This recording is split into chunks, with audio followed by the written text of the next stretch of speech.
and South Korea bumps in at number 5. On in-shell peanuts, the in-shell peanut market is down because of volume. They said China bought 97,000 tons last year by this date.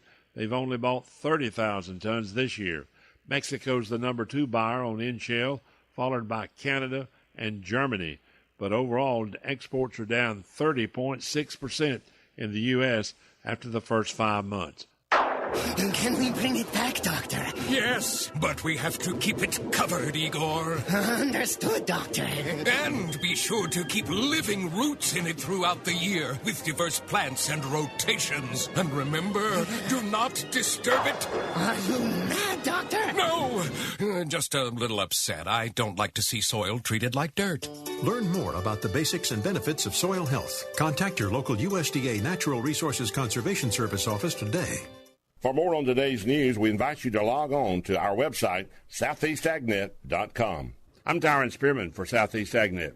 When it really counts, depend on the source for the latest weather updates, keeping you ahead of the storm. 96.3 FM, 1370 AM, The Source.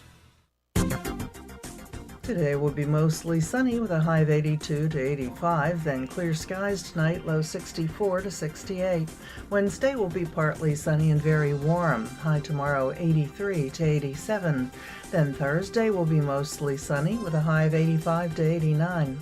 Partly sunny Friday, high on Friday 84 to 88. From the Florida Weather Center, I'm Holly Holdren. You know what you want to do in retirement, but do you know how to get there? Join Gary and Don Crawford of Pinnacle Retirement Advisors for Retirement with Pinnacle, Saturday mornings at 9 to get answers to your retirement planning questions. Plan today so you can do the things you've always dreamt about doing in retirement. Don't miss Retirement with Pinnacle with Gary and Don Crawford, Saturday mornings at 9. Firm offers insurance services. Investment advisory services offered only by duly registered individuals through AE Wealth Management, LLC. This hour of Ocala Talks is brought to you in part by Blockers Furniture. Go see all their specials at blockersfurniture.com.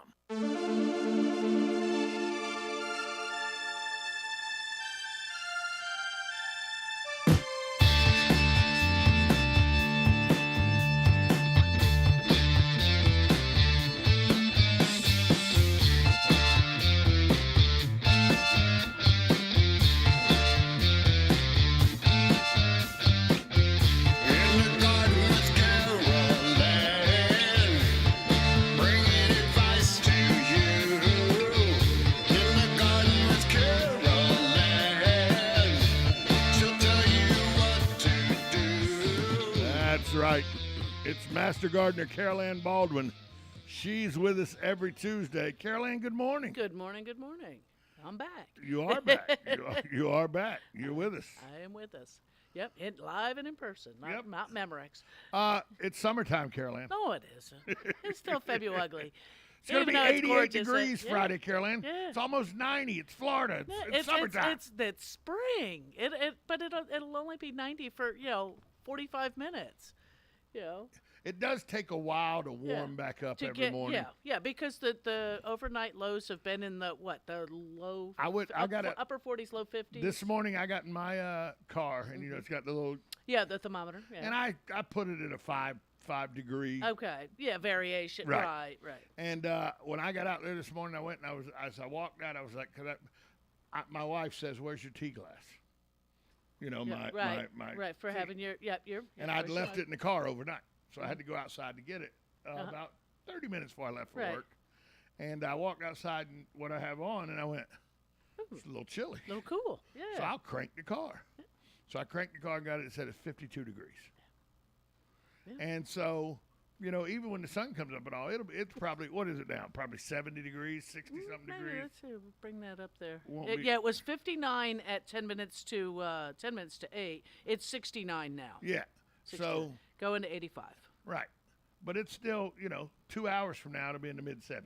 Right. But it's not going to warm up to where it gets. You're not going to be going, oh my God, it's 90 degrees out. No, because it wasn't 78 degrees when we woke up. Right, and the humidity's not quite. Let's see, what do they say in our humidity is? If I can, I probably got it. I don't know. There's like a it's like 78. chance. It's like 78%, but that's that's for great us, humidity that's not for us. bad.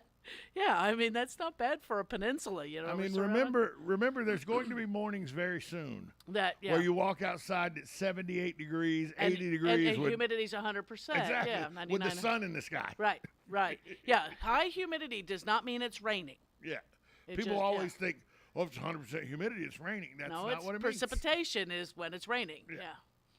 So, but it is a perfect time to do some early morning gardening. Early morning gardening, late afternoon stuff. Need to get up and clean up the yard. I know my yard's full of leaves and stuff, so because I don't have grass per se, I have stuff and I have trees. So all the gum leaves are on the ground, all the gum burrs are on the ground. So when I'm off, I'm gonna have to do some yard cleanup. I'm not necessarily doing any pruning.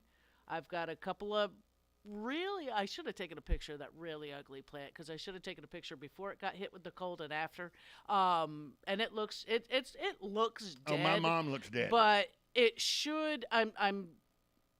I'm quite hopeful that it will come back from the bottom, and with it being dead, it's going to make it easier for me to move it anyway. Well, my mom looks dead. Does she? The daylily, the peace lily. She looks dead. But when you pick up her bonnet, underneath, because she has a bonnet, and so all the leaves have fallen over, so it looks like a little ant. It looks like an ugly ant hill. Yeah, right. Okay, that's like about about a foot and a half high. Right. So it doesn't look, but it's very compact now. Right. Yeah. So the leaves have laid and sucked. So when you pick the leaves up and look under it, there's about 4 inches from the dirt up, about 4 inches, there's green everywhere. Right. And then it's brown again. So I'm just going to have to go in with a pair of clippers. We're going to repot her, and then take a pair of clippers and just clip all that brown out. Clip all the brown stuff out. And being she got knocked back, you might even be able to do a little root pruning and put her back in that same size pot. Maybe. That she's not now. She's not near as large as she was. So she, going back. But I think I want to go ahead and put her in a new pot. Anyway. Some fresh soil. Get it that done. Kind of stuff, and with they give her plenty of room. The damage she's had done to her. Yeah. The new soil it's with gonna the nutrients it's going to be beneficial. Exactly. Yeah, if anything potted where we're thinking about that. And even if she was going to be something that you could keep or would keep in the house for a few weeks, you could even do that, leave it in the house, that nice bright room, and that way if there's the temperature fluctuations, they're not going through that. The house is a set temperature pretty much, and that taking care of that kind of cold damage because it's a containerized plant that you could keep inside. I've got one in the house right now kind of going. I've clipped a little off. I said, okay, there's still some green here. I'm going to let that be. I don't want to, even though those pieces are dead, I'm waiting to see. I'm not going to just yank them out. I want to see whether or not anything comes from that root area. I hope so, because I really didn't mean to kill that one. I didn't. It was one of those things. I thought it was hardier than what it was. It was a Gloxinia Bolivian sunset, which has got a really cool orange flower in the fall and into the winter. And when I looked it up, it was cold hardy, but just not quite as cold hardy as I thought. I'm worried about the lemon tree and the grapefruit tree. All the leaves fell off? Gone. Yeah. Give it a chance. And the stems look brown. All of them? All of them. Yeah, but still, I'd still give it. But it's a tree. Yeah, and so it's got it a its chance. bark Yeah, there's and everything. energy, right? And there's energy still in the trunk because all the buds are gone. All the buds are gone. And the grapefruit tree had like 20 buds. Oh, well, hopefully, maybe it may. You never know on something like that. I know the peaches and the plums and things like that. If those buds got damaged and are falling off, that's it for this year. So but sorry. Orange citrus trees. Citrus trees are a little bit different. Right. Yeah, they're a little bit different on that. And something like a lemon, a lot of times is what they call an ever blooming or an ever bearing, where they will bloom several times a year and set some fruit several times a year. I've even seen. We had a. Trying to remember if that one was the Hamlin. Trying to remember if we had the Hamlin or the Parson Brown, and my sister-in-law had the other one. But whichever one it was, it actually carried two separate crops in 1 year. which I was surprised, and it ripened both. Oh. Which was, it did that June flush, and it actually fruited, and we got ripe fruit from both, from the February March bloom, and then the June one. If you'd like to talk to Carol Ann Baldwin, give her a call. 352-622-9622 is the number to get involved. 352-622-9622. If you have any questions about your grass, your shrubs, your gardens, your soon-to-be gardens, your food gardens, your flower pot, your flower beds, anything like that, call Master Gardener Carol Ann Baldwin, 352-622-9622. Now, you said you're not pruning anything. I'm not but I pruning thought anything. it's late February. I thought this is the time. But even, and I wasn't paying attention to the news guy the other day, the weather guy the other day, when he said something, no, it's not going to be, but he said something about that there's another cold front coming. There probably will be one more. Yeah. I don't know if it's going to get down into those really cold temperatures. I haven't looked up a long-term, an extended forecast, but the best you're going to get on an extended forecast for most of us is 10 days out. Right. Anything more than I think it's 4 is still a guess. With modern technology. I'd be very surprised if we got a hard freeze. I would too. I really would too. But then again, it's happened. Yes. I remember St. Patrick's Day where it was 29 degrees. Yes. Yeah. So and happened. we've had the March 13th storm that we had all the winds and that. Because going out to, what do I got here? We have, that's not even that low. 49. Yeah, nothing too bad, at least up until the 8th of March. Yeah, but like you said, their accuracy after about 4 days goes way down. Goes way down. It does. It's and it's funny because it hasn't that time frame hasn't improved even from the 60s. That the weather predictions with all of the modern technology and all of the satellites and things like that, weather prediction for extended forecast still isn't a whole lot better than what it was in the 60s. Good morning, you're on with Master Gardener Carol Ann Baldwin.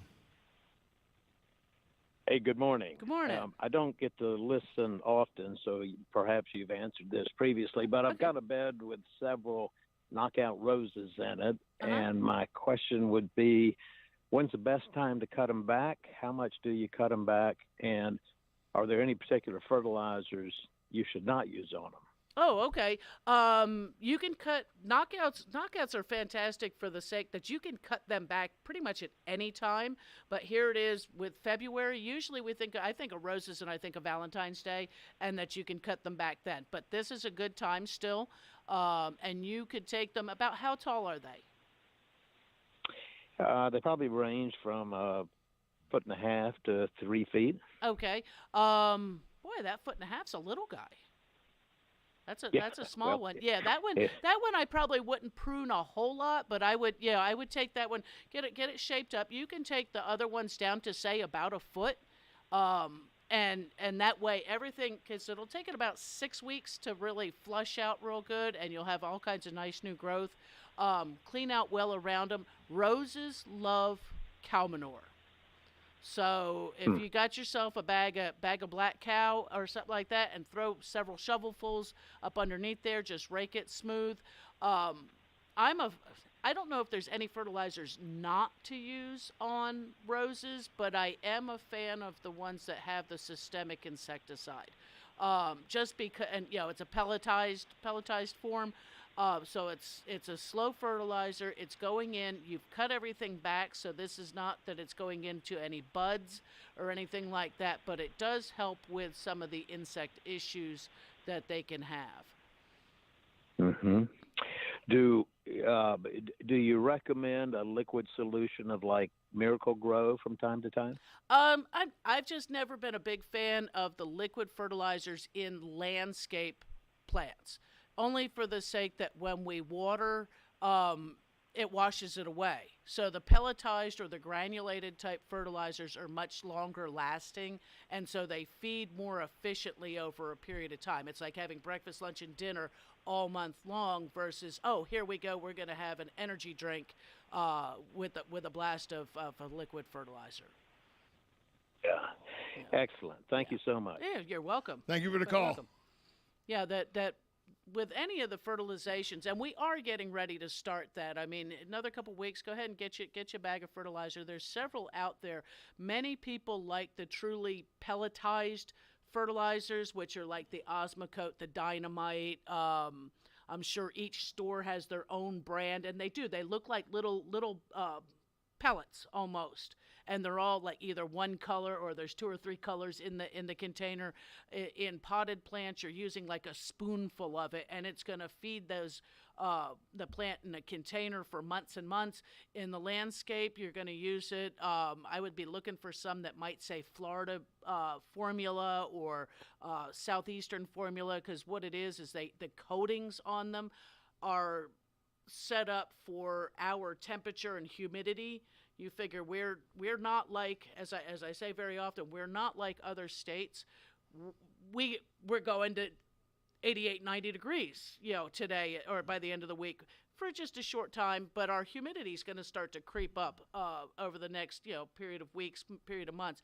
So any of these fertilizers, sunlight, temperature, humidity, rain, all of these things are how they break down and feed the plant. So with ours, they can break down very quickly unless they are set up as something that would be, say, a southern blend or a southeastern or a Florida blend. Look for that on your label. But those are great fertilizers for landscape plants as well as your container plants, because they do offer you a very slow release.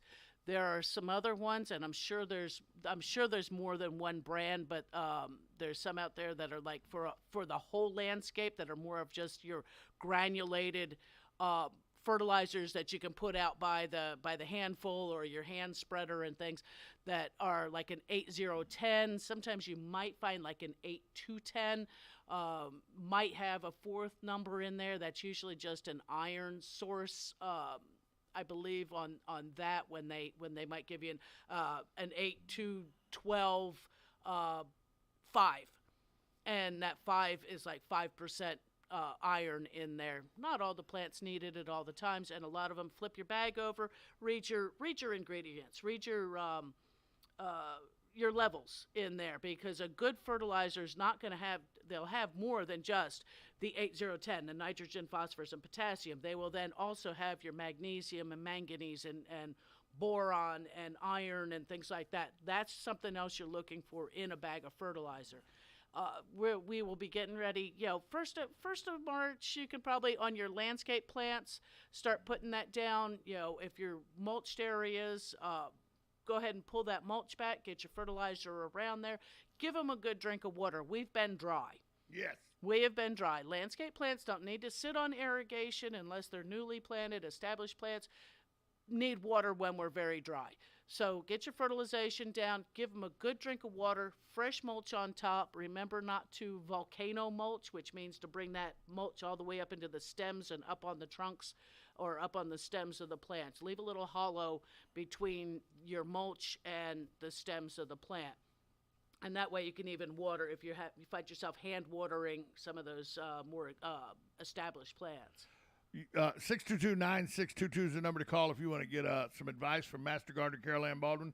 The last caller asked about his knockout roses. Yeah. And you suggested black cow because they love manure. Why is it that roses really particularly take to manure so well? I don't know if it's because it just is such a good a soil amendment that it helps to retain moisture, and just because cow manure really is what I believe it's like a 0.5. So it's it's a half of 1% of nitrogen, phosphorus, and potassium, but there's just something about it roses love. I've seen roses come back almost from the brink of death with just a few shovelfuls of manure. And so it can work wonders on many different plants, and it's one that you could consider either earth-friendly. I don't know whether or not they call it an OMRI listed product, Right. but it is a natural product that you can use if you're not into the synthetic fertilizers.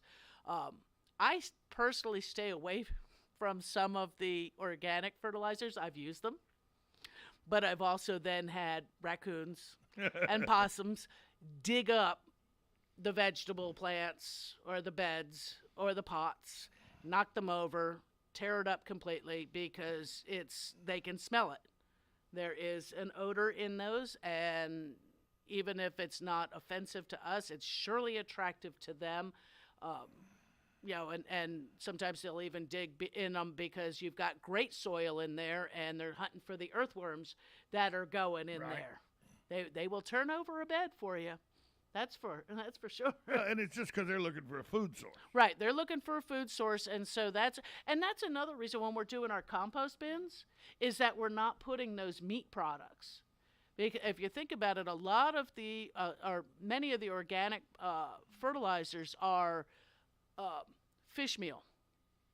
Right. That it's a meat source.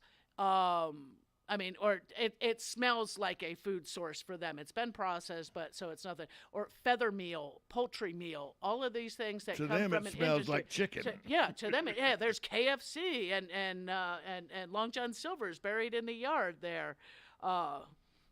So it's one of those kind of things that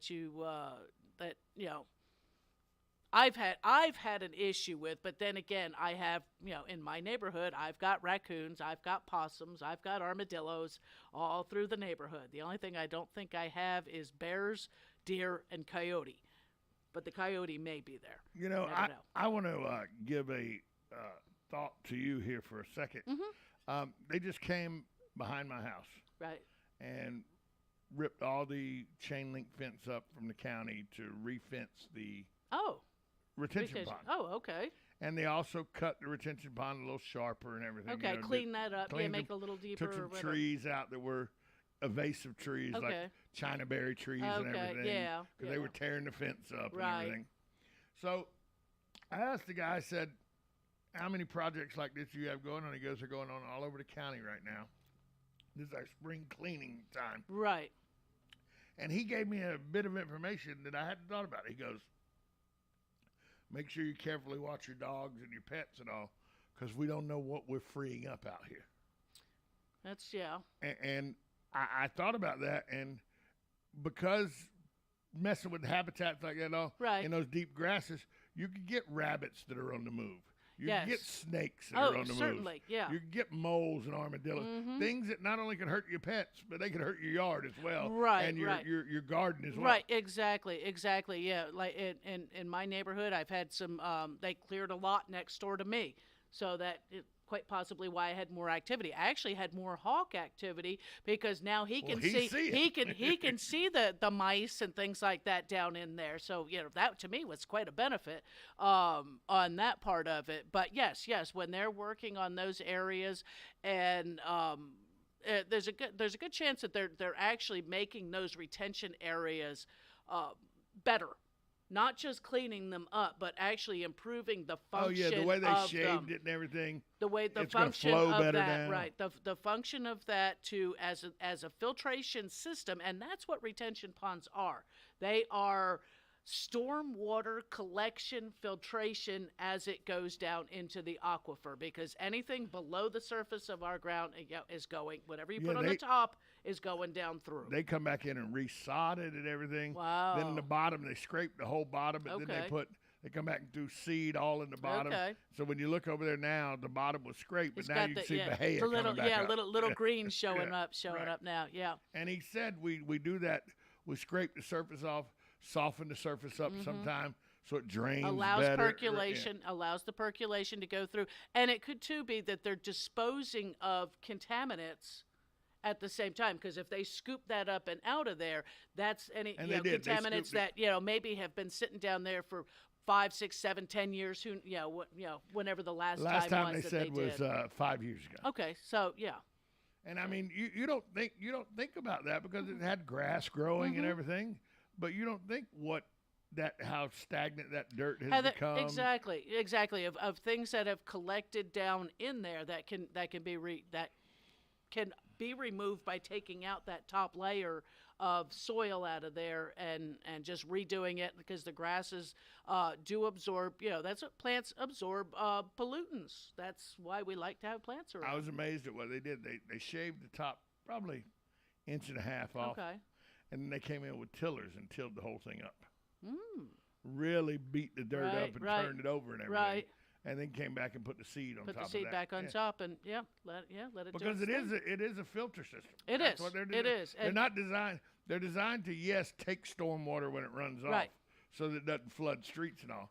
But then it filters that storm water. It's a collection area for stormwater, and that's exactly what it is. It's a percolation pond. It filters down into our aquifer, and we need to watch out for that, and that's why we have to watch out for what we're putting down and when we put down fertilizers and things like that. The reason we don't put nitrogen fertilizers down in the winter months and in the rainy season is because in the wintertime, the plants won't take it up efficiently, and so anytime it does rain or that we irrigate, you're just taking that down into the aquifer area, or should we get a heavy rain event, it does take it out into the stormwater.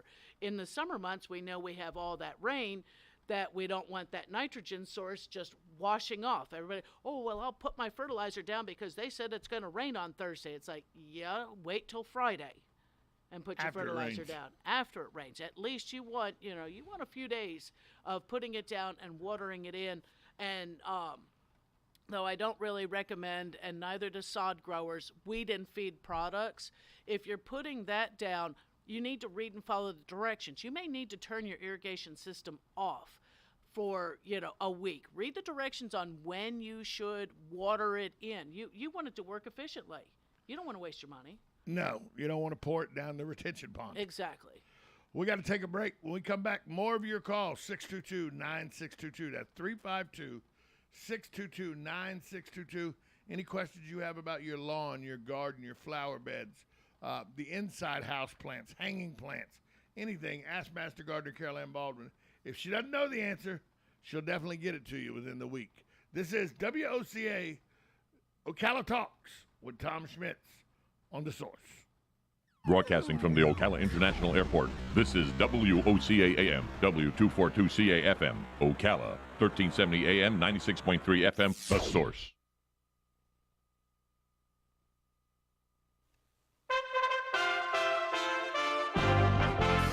USA Radio News with Lance Pry. Russian President Vladimir Putin